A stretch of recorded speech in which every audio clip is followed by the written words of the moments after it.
Američania si naivne mysleli, že budeme skákať, ako oni budú pískať.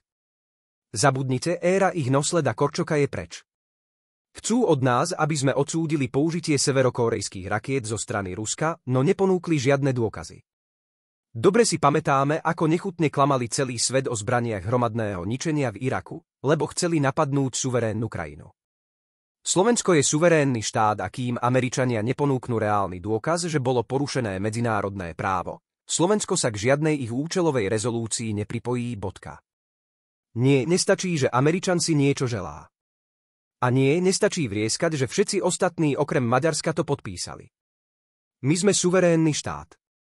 Máte smolu. Ako by povedal klasik, takto sa to robí do psej matere.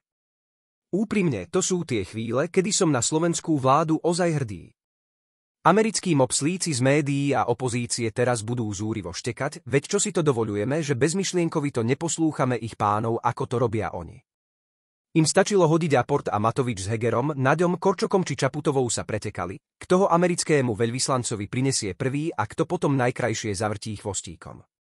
Tieto koloniálne časy sú preč. Americký veľvyslanec si bude musieť čím skôr zvyknúť, že Slovensko už viac nie je americká kolónia. Na čele vlády je konečne suverénny politik, štátnik, vlastenec Robert Fico. A minister zahraničia Juraj Blanár si takisto nenechá skákať po hlave. Ďakujem za to. Dosť bolo kolenačkovej politiky.